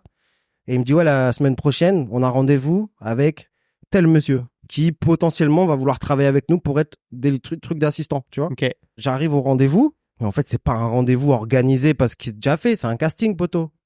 Vraiment, le gars, il vient me tester. Il vient voir si peut-être il va travailler avec nous. Et ce gars-là, c'est pas tu le payes, tu taffes avec lui, hein. Faut que tu le convainques. Faut que ça le touche, ce que tu fais. Ah ouais? Le mec, il arrive. Bon délire de ouf. On est habillé pareil, même boucle d'oreille, tatouage, délire et tout. Moi, je m'attendais à un daron. Un japonais. Okay. Il vient, il se pose et tout. On rigole ensemble. Moi, je fais des petites phases et tout. On négocie les tarots. On négocie l'histoire et il dit, ouais, vas-y, je vais travailler avec toi. Et des questions de fou, tu vois, genre, tu sais, les assistants, par exemple, ils peuvent mettre des figurants dans des scènes. Ouais. Il me dit, ouais, mais du coup, nous, c'est la première fois qu'on travaille avec un Français. Ils s'habillent comment, les gens en France? Tu vois, une scène de classe. C'est vrai. Et eux, par exemple, ils s'habillent comment? Tout c'est ça, vrai. truc. Moi, je rentre chez moi et je suis super content. Parce que c'était un travail ça faisait 1 semaine, j'attendais le rendez-vous. Moi, je suis un mec super stressé. Je me disais, j'étais encore plus content que quand j'ai signé, poto. Là, j'étais en mode, dinguerie. Il nous met un mail pour qu'on le contacte et qu'on fasse un groupe line et machin. Du coup, j'ai le blaze. Je vais sur le site. C'est le plus gros studio d'assistants pour mangaka du monde. C'est bon? Et ça a travaillé sur One Piece, sur Death Note, sur Naruto, sur les plus grosses franchises que t'aies jamais vues. Donc oui, j'ai des assistants, mais c'est très sérieux. C'est super sérieux, mec. Tu vois? Et là, ils sont sur Diamond Little Boy. Il dessinait Konoha, maintenant il dessine mon quartier, gros. Ça de Konoha à Caen. De Konoha à Caen, mec. C'est le titre de ton prochain album. Konoha. Mais du coup, ça, par exemple, c'est le genre de structure qui coûte du blé, forcément. Et des contacts. Et des contacts, du blé. Après, je savais que si je signais avec un éditeur, je voulais pas que ce soit son premier bouquin potentiellement à succès qui sortirait, tu vois. Ouais. Donc fallait, ça m'a plus convaincu que, tu vois. Que tout le reste, ouais. Les mecs, ils savent quoi ils parlent, c'est des passionnés, ils reconnaissent le truc. Tu vois, ils voient ça chez toi et vous avez la même vision. Même s'il a pas totalement toutes les infos de ta vision, mais quand il a lu, en fait, il a compris. Il a compris. Lui, il s'est dit, ok, c'est un diamant. Faut juste le polir un peu, faut tailler comme ça, tu vois ce que je veux dire? Et après, tu rentres dans un nouveau truc de formation vraiment, tu vois, mangaka, nanana, gros planning, tu dois désapprendre beaucoup de choses. Moi, j'ai cru que je réapprenais à dessiner, là. Ah ouais? Pour apprendre à faire du character design. J'étais pas cara designer, je t'ai dit tout à l'heure, mon truc, c'était plus les décors. Et là, j'ai dû apprendre à vraiment des yeux, tu vois, il y a des codes, yeux, nez, bouche, nanana. Il y a plein de croyances que j'avais, que finalement, faut que t'effaces, que tu recommences, pour te plier un peu plus parce qu'il y a des codes. Ouais, c'est ça. Il y a des codes et il faut que tu sois bon dans ça, tu vois. C'est vraiment moi, je compare ça au sport. Et en plus, tu sais, ce qui est marrant, tu vois, quand on parle de foot, on parle de QI foot. Je sais pas si tu suis le foot un peu. Pas trop. Ok. Il y a certains footeux, tu vois, on parle de ce qu'on appelle leur QI foot. C'est leur intelligence de match, de jeu, tu vois, des certains mouvements, ils ont un petit truc. On parle jamais de QI manga, par exemple, tu vois. Mais ça existe réellement, ça. Il y a des mecs, tu vois bien, c'est des brutes. C'est ça. Tu vois. Et il y a des mecs, c'est assez léger. C'est un peu. Mais ça, je le vois, là, je suis en train de monter une vidéo. J'étais en janvier 3 jours chez un mangaka, un français. Ouais. Il s'appelle Toan. Ok. Et Toan. Je te trollais. Et le mec, il est trop chaud. Et des fois, je lui posais des questions, tu vois. Et était en mode, ça se voyait, c'était de l'instinct, tu vois. Et ça rendait trop bien. Et il pouvait pas, genre, le justifier par une théorie ou quoi que ce soit. Non, c'était genre, c'est la pratique, dans sa tête, le talent, le truc. Exactement. Moi, je vois des mecs qui font des trucs de fou, tu vois. Je vois des mecs qui dessinent sans croquis, direct ancrage. Ils font des trucs de malade, tu vois. C'est super impressionnant. À côté, après, là, si on parle de la partie dessin, tu vois, mais même, des gens, c'est l'éthique de travail, leur manière de travailler. Moi, j'ai monté je suis dans plusieurs équipes. T'as capté? Et là, je suis dans une équipe qui s'appelle Big Seven, tu vois. Big Seven, ouais. C'est cet artiste de visuel, c'est que des brutes. Et quand je te dis des brutes, c'est même leur manière de taffer. Moi, j'ai une frangine, elle me rend fou en ce moment, elle s'appelle Inès. Et elle est presque ingénieure IA, tu vois. Okay. Et en gros, toutes les semaines, en plus de son travail de freelance, elle sort des projets perso. Je sais pas comment te dire. C'est quelqu'un qui travaille pour des grosses boîtes, tu vois. Ça a travaillé pour BTS en Corée du Sud, des DJ Snake, des machins, des Migos, tu vois. C'est quelqu'un, elle est impliquée dans l'audiovisuel, tu vois. Mais tu sais, tous les dimanches, dans notre groupe, là, à nous dessiner en statue, à nous faire en mode, voilà, c'est gros mythe et tout, tout le temps dans la recherche de quelque chose. Et t'as des gens, ils sont grotesques, tu vois, dans ce truc-là. Et donc, le QI manga aussi dans l'industrie du mangaka. Pour moi, ça, j'en vois beaucoup des gens. Et c'est ça qui me mettait en colère, moi, à l'époque, dans l'indé. Je voyais des mecs trop forts. Et c'était pas récompensé. Mais ils étaient même pas signés, on leur donnait même pas l'heure, gros. Ouais. Alors que je voyais des mecs guess de ouf, ils sont dans tous les rayons de la Fnac. Ça me foutait en l'air. Quand je te dis ça, je le pensais vraiment premier degré, hein. Genre, moi, j'avais un délire faut que ça change. Ah, poteau. En fait, après, les éditeurs, ils te font confiance si tu fais un succès quand, genre, t'es youtubeur. Waouh, poteau. Donc là, après, je m'adresse à des gens. Je pense que c'est facile pour les personnes qui ont une communauté comme ça, les projets. Comment ça? Bah, tu vois, t'es youtubeur, t'es suivi par 1 million de personnes, tu sors n'importe quoi. Est-ce que regarde, Maître Gims, il a sorti un manga, ça a flop. Ça a flop à la mort. C'était guess de fou. Non, là, je pense que le public manga, tu peux pas les scam, par contre. Ok. Tu peux pas leur truc. Mais à côté de ça, l'éditeur qui te donne une avance. Moi, regarde, je vais te dire un truc. Pourquoi j'ai mis du temps à signer et pourquoi je voulais un contrat béton? Parce que moi, par exemple, 15, 20 000 euros, ça allait pas changer ma vie. J'étais un gars, j'étais pas en urgence financière. Tu vois ce que je veux dire? Il y a des gens, ça change réellement leur vie. Ok? Mais il prend 5 chiffres sur son compte. C'est un vrai game changer pour sa life. Ouais, il peut vraiment dessiner, il peut vraiment se mettre dedans. Et en plus, il a du talent. Moi, ce qui me mettait en colère, c'était que les budgets créa, ils étaient dirigés vers des TikTokers. On est où là? Qu'est-ce que tu racontes? Le manga, c'est super sérieux, les gars. Hein. Moi, c'est pas un produit dérivé d'un mec qui fait des TikTok. C'est super sérieux dans un sens où t'as vu, il y a 5200 mangaka, je crois, au Japon. Et je pense, c'est des chiffres qui sortent de mon cul, tu vois, mais je pense que dans le monde, on doit être 6000 mangaka, tu vois, professionnels, sérialisés, actifs, etc. Tu sais, le manga, c'est connu au Japon pour être un métier super pénible et difficile, tu vois. Beaucoup de dépression, beaucoup de mecs sous cachet, tu vois. Tout ça aussi, ça c'est un truc que j'ai appris récemment, là. Pourquoi les mangaka, tu les vois jamais en interview, nanana, les grosses têtes, là? Parce que frérot, la plupart, ils sont pas en bon état. Ils sont finis. Ils sont pas en bon état. Les gars, ils prennent des substances pour pas dormir. C'est une dinguerie. Et les suicides et tout, tu sais, c'est un truc de fou. Tu mets ta santé mentale en jeu quand tu fais du manga et tu mets ta santé physique en jeu. Ouais, parce que moi, je prends des 20 kilos quand je suis en période de rush. Ah ouais? Frérot, je fais de la rétention d'eau dans les jambes parce que je reste 16 heures dans la même position. Putain. Tu vois, ils ont dit un truc, là, cette semaine. C'est une étude qui est sortie au Japon qui disait que quand tu deviens mangaka, en général, tu perds 20 ans d'espérance de vie. Donc là, t'as une espèce de trend maintenant qui dit oui, bon, bah, moi, du coup, j'ai décidé de faire du sport et vivre un peu plus longtemps, tu vois. Mais c'est super réel, gros. C'est un vrai truc. Moi, je mets mes couilles, je mets toute ma vie dedans. Et quoi, tu fais des TikTok, des vidéos sur YouTube, tu fais 1 million de vues, tu vas faire un manga et les gens, en plus, ils vont placer toi plutôt que des gens qui ont mis de l'énergie dedans. Avec casse ta mère, gros. Moi, fallait pas que ça arrive. Tu vois ce que je veux dire? Ouais. C'est pas l'effort qui est récompensé. Bah si, bah après, moi j'ai du respect pour tout le monde. Hein. Tu vois, j'ai toujours plus de respect pour un mec qui va faire du manga, même si je suis pas d'accord avec son propos ou sa technique et tout, parce que pour faire 200 pages, faut avoir les couilles accrochées. C'est réel, c'est un vrai truc. Mais à côté de ça, comment l'industrie était faite, après ça, c'est en train de changer la preuve, tu vois. Ouais. Mais comment l'industrie était faite, à l'époque où moi j'arrive dedans, ah frérot, tu vois le chef otaku, ça me parle que de lui dans les bureaux presque. Wesh, on est où là? Et c'est un youtubeur gros. Donc lui, il fait des vues. Non, ça veut dire que lui, il a plus le droit, la légitimité, la parole. Le jeu, il est pas correct. Tu vois ce que je veux dire? Moi, pourquoi j'ai pas signé avant? Parce que j'avais pas trouvé d'éditeur. Tu vois, je vais te dire une anecdote. Tu vois, un gars comme Stéphane, le gars qui m'a signé, il m'a dit, et je m'en bats les couilles, moi, que tu connais un tel. Je m'en bats les couilles que tu sois pote avec un tel. Ça, c'est pas mon dos, hein. Moi, je fais des mangas, gros. Et t'as vu, je fais des mangas. Et j'en vends déjà. Tu vois, je fais des 47 millions de ventes l'année dernière. C'est réel. Tu vois, on parle de chiffres. C'est pas toi qui va changer ma vie. Moi, je le fais parce que je pense que ton manga doit exister. Moi, fallait me parler comme ça, en fait. Pour Chine chez toi, fallait que tu me parles comme ça. Et tu me parles pas de followers, tu me parles pas de trucs. Ça, je sais, je le connais. Je suis dans 94, boss. Tu vois, toi, t'as 50 ans. C'est pas moi, tu vas expliquer comment on fait des TikTok, tu vois. Carrément. Et la communication, t'as capté, je faisais déjà des scores, moi. J'étais déjà dans le truc. L'oseille, j'étais déjà dans le truc. T'as déjà prouvé le marché. T'as compris? J'ai déjà poncé le monde de l'indé, en fait. J'ai déjà retourné. Moi, je disais aux gars, il y a des mecs avec qui je parlais, je disais, tu sais que moi, j'ai déjà fait mieux que votre maison d'édition, alors que j'étais en indé et que j'avais 20 ans. Donc, commence pas à essayer d'impressionner qui que ce soit parce que je sais pas quoi, tu vois. Donc là, non, moi, fallait que tu me parles comme ça, il fallait que ça change à ce niveau-là. Et c'est une bonne chose. Parce qu'au final, tu vois, quand tu signes un mec comme moi, si le projet, il marche, ça veut dire que, on lui a mis des assistants, on lui a mis un tento, on lui a mis des trucs, on a mis des moyens pour ce truc-là, alors qu'on l'a jamais fait avant. Ouais. Parce qu'avant, on se faisait pas chier, on prend un dessinateur, un youtubeur, vas-y, fais une vidéo sur ce que t'as fait, tac, tac, on va envoyer, tu vois. On va envoyer ça à tes fans. Là, si le game, il change, c'est une super avancée pour le manga français. Mais de toute façon, il y a de plus en plus d'auteurs talentueux qui sont signés, tu vois. Ankama, Kana, ils signent énormément d'auteurs en ce moment. Ah ouais? En vrai, en ce moment, genre rien que Kana, je crois, il y a 3 sorties françaises sur le mois, quoi. Non. Et c'est déjà mieux si tu compares à il y a 5 ans, tu vois. Bah, si tu compares à 5 ans, c'est cool, tu vois. Si tu compares au rap français maintenant. Ouais, non, mais. Il y a combien de sorties tous les vendredis de rappeurs? Tu m'as dit un truc c'est un truc qui est accessible, tu vois. Tu m'as dit un truc la fois dernière, et je trouve que c'est pas mal vrai. C'est en mode, le rap, le manga, c'est genre même délire, juste pas la même décennie. Ouais. Et je trouve que c'est vrai, tu vois. Ouais, c'est une question de temps. Ouais, c'est vrai que c'est une question de temporalité. Après, tu connais, la vie, elle avance vite, hein. Aujourd'hui, t'as plein de trucs. T'as le webtoon. C'est déjà un nouveau format qui est venu, qui a tout cassé.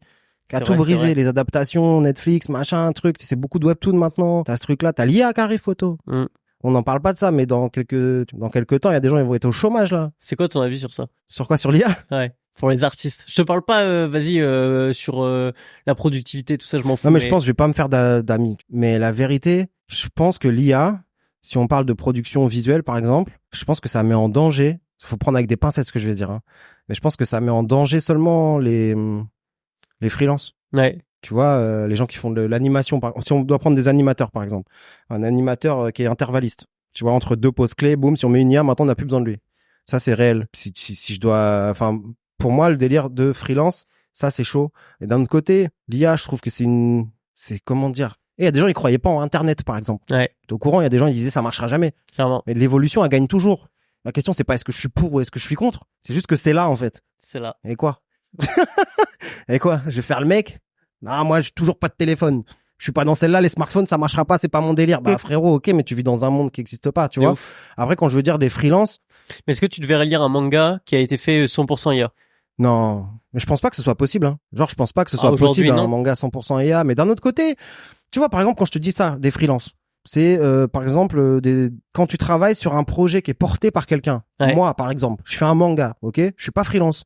Je fais un manga sur ma vie, hein. C'est-à-dire, tu l'as pas commandé, ce truc. Tu me dis pas, Victor, on veut un truc qui corresponde un peu au marché, ça va plaire aux gens. Non. Moi, je rentre pas dans la tête des gens, c'est aux gens de rentrer dans ma tête. Maintenant, j'ai besoin de freelance. Ça coûte du blé. Mais que le projet, il marche ou qu'il marche pas. Toi, t'es payé de toute façon. Tu vois ce que je veux dire? Quand t'es freelance, c'est ça le taf. C'est que qu'il marche ou pas, toi, t'as pas mis tes couilles dedans.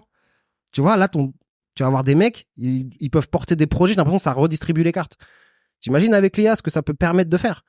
Genre, t'étais personne, t'avais pas d'oseille. Moi, gros, je vais te dire un truc, s'il y avait eu l'IA, là, en 2017, Là, vous seriez tous morts, là. Là, ça y est, il fallait pas parler de manga français avec moi, là. Là, je serais au 50e tome, là, déjà. Tu vois ce que je veux dire? J'aurais fait non, mais tu dis ça en rigolant, tu vois. Après, je pense que ça doit être contrôlé, il doit y avoir un truc, mais moi, je suis pas un dinosaure, poteau. Je suis pas réfractaire à des trucs qui sont là, de toute façon. Tu vas faire quoi? Soit tu les utilises correctement, soit tu trucs. Là, on parlait de la pénibilité d'être mangaka, là, tout à l'heure. Là, tu me demandes à moi ce que ça fait, là. Moi, je suis jeune. Première signature, nanana. Demande aux gars, là-bas, là. C'est qui vendent des millions de vos mangas préférés, là. Tu vois, les mecs qui sont sous Urapon, là, sous kétamine, poteau, là. Ils sont défoncés du soir au matin, ils sont ils sont même plus vivants. Tu crois que ça va leur faire du mal à eux de pouvoir accélérer des processus de création? Je te jure. Tu crois ils attendent pas que ça, carrément? Ça se trouve, ils sont déjà dedans, même. Tu me dis ça. Qu'est-ce que t'en sais, ton dernier One Piece, il est pas full IA, déjà? Toi, t'imagines? Ben, laisse du temps. Laisse du temps. Tu vas voir. Putain, la fin de One Piece, elle va être écrite par une IA. Oh non. Non, après, je pense que tu peux pas remplacer moi, je suis persuadé que tu peux pas remplacer oui, bien sûr, l'humain. Hein. Ouais, non, c'est mort. Il y a des trucs que tu peux pas inventer, poteau. Sinon, ça devient des trucs aseptisés. Moi, c'est pour ça que je suis contre le shonen, genre. Je suis pas contre le shonen, mais je fais pas de shonen et ça m'insupporte vite, moi, les Demon Slayer, toutes ces conneries là. C'est un truc qui véhicule très peu de messages. Non, mais c'est aseptisé. Et en fait, ça aurait pu être une IA qui a fait Demon Slayer, par exemple. Je vois rien de plus dans la recette shonen que tu vois, tout est calculé. Ils ont pas mis plus de sel, non, tout est calculé. Tu vois. Ouais, je suis assez d'accord sur ce que tu veux dire. Le manga, il sort en 2025. Le manga sort en 2025. Ouais. Le manga, mon premier tome, il sort en 2025. T'es content? Ouais. Et toi, t'es content? Prévu bah, moi, j'ai hâte. Tout le monde a hâte. Ouais, j'ai tout prévu, oui et non, parce que c'est un peu spécial. T'as vu, Vega Dupuis, des fois, ils font des formats un peu plus grands. Bah, t'as vu comment il était, mon format, moi? Celui en auto? Ouais. Ce sera le même format? À peu près. Ok, honnête. Un peu luxe, tu vois. Ouais. Tu vois, les éditions de luxe, un peu. Moi, j'aime bien les formats un peu grands. Un peu comme Monster, cool. Tu vois, en termes de taille. Un peu comme Monster. Ouais, j'aime bien. Okay, je vois très bien. J'aime bien parce que c'est un manga spécial, du coup, un format spécial. Et puis, j'aime bien le dessin. Je mets beaucoup de cœur, tu vois. Ouais. Regarder les grandes cases, moi, j'aime bien, tu vois. Ouais, je vois ce que tu veux dire. Plus c'est grand, plus tu peux voir les détails et tout. Ouais. Ok, ça tue. Et t'as prévu un petit plan d'action, là, pour communiquer et tout? À ton avis? Bien sûr. À ton avis, tu crois que j'ai pas prévu de tout casser? Ah ouais? En fait, moi, je suis un mec, j'aime beaucoup innover, tu vois. Parce qu'il y a des trucs que je vois où il y a des industries dans lesquelles, tu vois, je vois, il y a du retard. Et puis moi, je suis un mec. J'ai l'impression que t'aimes bien, en fait, prendre les codes d'une industrie et le rapporter au manga. Ouais, mais. Genre aller chercher ailleurs, en fait. En fait, tu sais quoi? Moi, je suis un mec, je vais pas me cacher, hein. J'ai été au Japon tôt. Ouais. Et j'ai très vite compris comment ça marchait là-bas. À côté de ça, je suis un mec qui a grandi en France. La France, c'est le deuxième marché du hip-hop au monde après les États-Unis. Ouais. Donc forcément, le rap, c'est omniprésent. Je suis un mec de quartier, tu vois, je te disais, moi, j'ai vraiment la culture hip-hop, c'est un truc. Et tu sais, je vois comment les acteurs, en plus, je suis avec Aurel. Imagine, c'est pas n'importe qui, lui, en termes de rap. C'est pas un rappeur balèze. C'est probablement des plus gros rappeurs français qui aient jamais existé. Plus grosses tournées, score de vente et tout.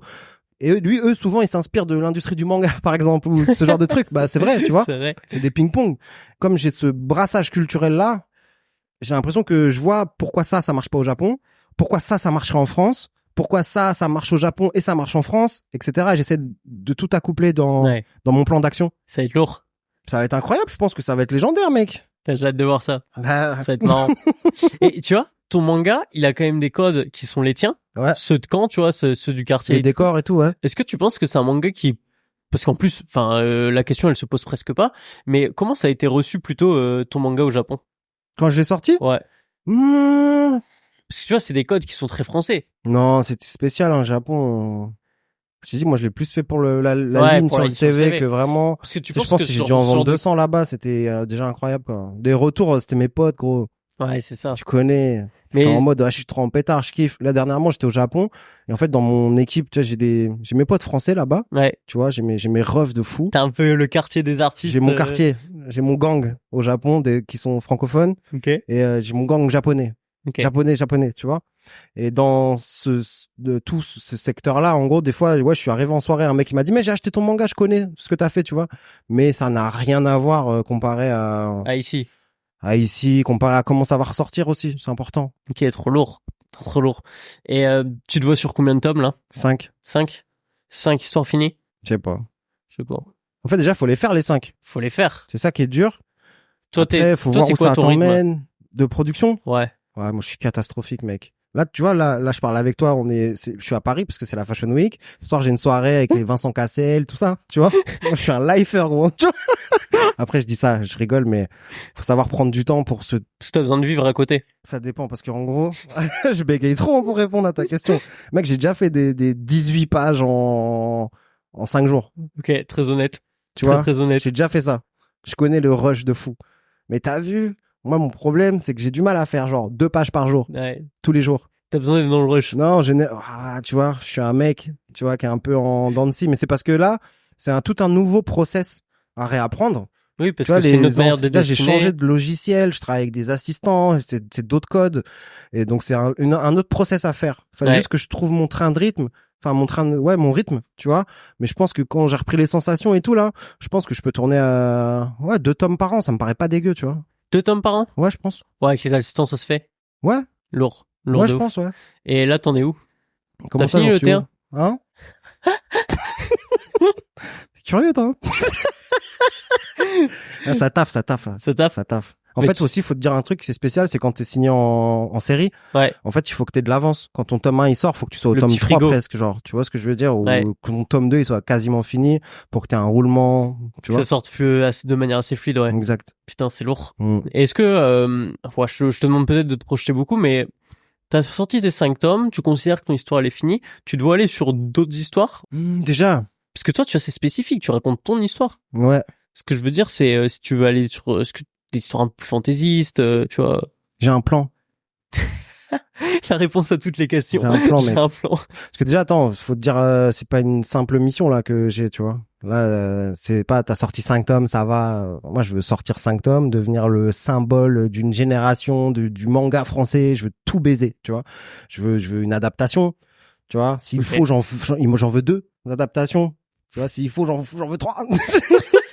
Non, mais tu vois, je compte mettre les pieds où aucun auteur de manga français a déjà mis les pieds. Okay. Donc c'est pas easy de faire tout ça.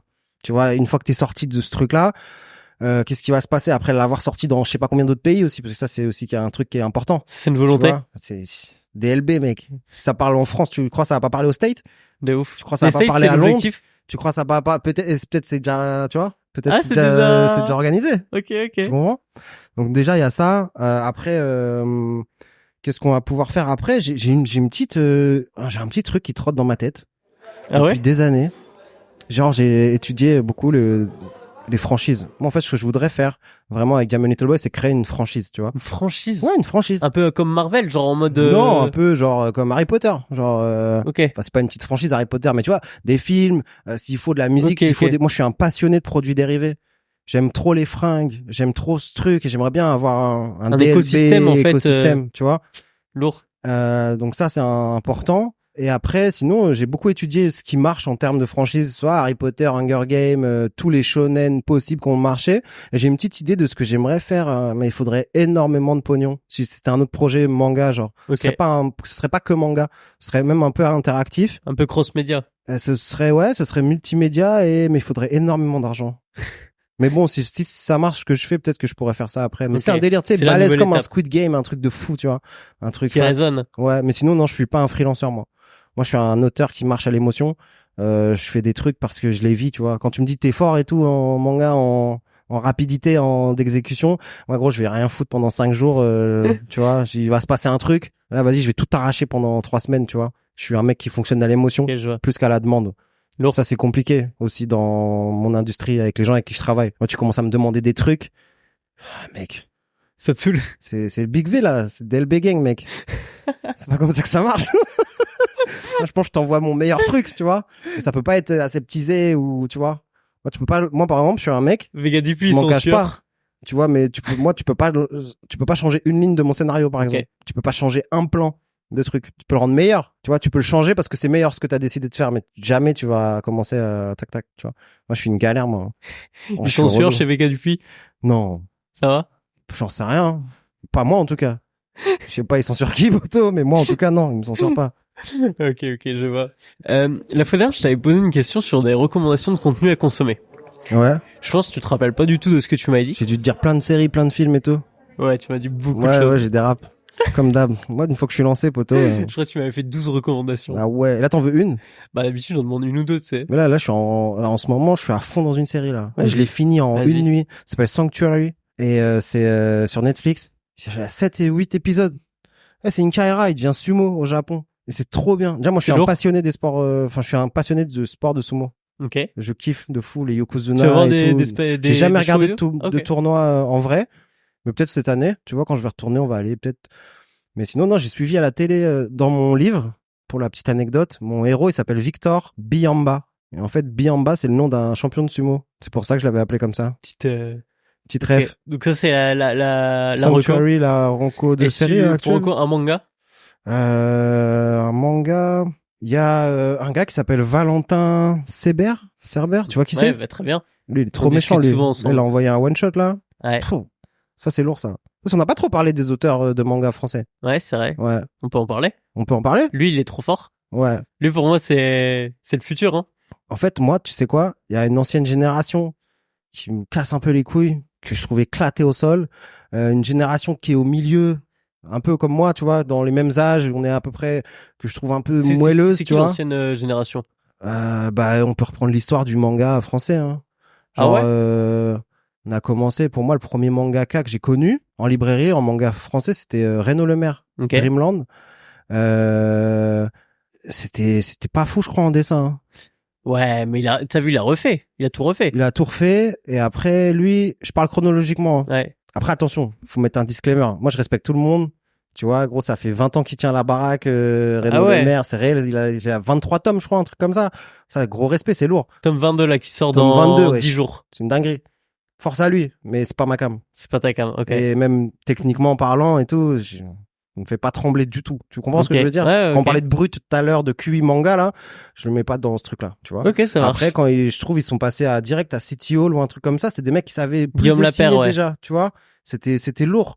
Et après, il y a eu Tony Valent qui est arrivé à peu près dans les mêmes trucs, de gros niveau de dessin, gros niveau de scénar et tout. Mais c'est très shonen, tu vois. Ça, je trouve ça aseptisé, tu vois. Je trouve que ça, en fait, c'est fort. J'imagine que c'est fort, mais c'est pas mon Ça truc. te touche pas? Pas du tout. D'accord. Mais les mecs, ils sont dans le truc, hein. Mais non, pas du tout. Et après, dans la scène en indé et tout, il y a des Laura, tu vois qui c'est ou pas? Laura, ouais. Là-haut dans le ciel. Ouais, quand j'ai rencontré, c'était une des meilleures, ah ouais? mangaka françaises. Ouais, je l'ai fait flipper, elle. Je voyais ses planches, je la trouvais traumatisante. Et après, il y a eu la génération, un Twitter, là, tu vois. Et là, je commence à voir des brutes épaisses. Valentin, ça en est, hein. Valentin, c'est un jeune. C'est un jeune, tu sais, j'ai remonté mes DM l'autre jour, là. En fait, il m'a envoyé un message, peut-être il y a 3 ans, tu vois. Ouais. Salut, je voudrais faire des mangas, tu me conseilles quoi et tout. Là, aujourd'hui, t'as rien à conseiller. Il y a déjà le truc, Tento, manga, Japon, tu vois, ils font avancer le bordel, tu vois. Avec qui il a travaillé? Ouais, j'ai vu, là, il a un L'ancien Tento. éditeur en chef de la Shueisha. C'est ça. Force à lui. Ça, c'est balèze. Moi, je suis plus tourné vers ce truc-là que tu me dis, Louis San, il va faire un manga, par exemple. Ouais. Tu vois, ça me parle pas trop. Tu vois. Alors que là, il y a des trucs qui se passent qui sont bas de réel. Tu vois ce que je veux dire? Voilà. Ça, c'est marrant. Putain, c'est rare qu'on recommande un mangaka français. Mais c'est parce que là, je viens de le voir. Ok, c'est parce que c'est frais. C'est tout frais, là. Sinon, t'aurais recommandé GTO? Sinon, j'aurais recommandé Jamon Little Boy, mais je m'en bats les couilles. Non, bien sûr, j'aurais recommandé GTO, Nana, mais après, moi, j'ai des classiques, tout le monde a déjà lu, gros, tu vois. Ouais, bien sûr. GTO, fort. Et Sanctuary, ouais, je pense que c'est un bon truc. Est-ce que tu te rappelles ma dernière question ou pas? Non. C'est une question hyper bateau. Non, pas plus bateau. Tu m'avais posé une question, tu m'avais dit, t'es confiant dans la sortie de ton manga, je crois. Ouais, ça, c'est vrai, je t'avais pas reposé. Tu m'avais demandé, je t'avais dit quoi? Je suis confiant sur la qualité ou confiant sur le succès commercial? Et tu m'avais dit, je te laisse répondre aux 2 questions. Le mec. Les pires interviews. C'était quoi ta dernière question? C'est une question hyper bateau. C'est juste un conseil que t'as envie de donner. Peu importe sur le sujet. Je me rappelle très bien. Et j'avais dit, essayez de réussir votre vie et pas votre carrière. Ouais. Que c'est pas si important que ça. C'est pas grave. Tu vois, là, t'es en train de réussir ta vie. Non, moi, je suis pas dans ça, gros. Bah, honnêtement, je vais pas te mentir, hein. Je pense que mangaka, je le fais par choix, tu vois, c'est une envie, tu vois. Mais moi, je me dis que j'ai pas le choix. Tu vois, je pense que moi, je suis né pour faire ça. Ok. Je pense qu'il y a 2 styles de personnes dans le divertissement, dans Internet. T'as des gens qui sont là pour te divertir, tu vois. Il y a des gens qui sont là pour t'inspirer. Tu vois, il y a des gens, c'est des symboles dans leur truc, tu vois. Moi, je pense que je le fais pour des bonnes raisons, mais je sacrifie ma santé, gros. Ouais. Bah oui. De fou. Ça me détruit, moi, le là, manga. Tu sens que ça a un mauvais impact sur toi? Bah oui, gros. Et t'as des solutions pour changer ça? Je connais aucun mangaka qui est devenir riche le plus rapidement possible. C'est ça la solution que j'ai pour changer ça. Faire un carton sa mère, inspirer d'autres petits à faire ce truc, tu vois ce que je veux dire? Ouais. que la mission elle soit accomplie correctement, mais moi, commence pas à me dire 50 tomes, 50 ans, Victor Mangaka, allez, casse-toi de là, je serai jamais comme ça, moi. Tu vois ce que je veux dire? Moi, ça fait longtemps que je vais avoir débarrassé le plancher. Hein. Je viens, je m'inspire, après, j'illumine la pièce et je vous laisse sur ma boîte vocale. Étoile filante. Étoile filante, mec. Ok, stylé. Bah, merci beaucoup, Victor.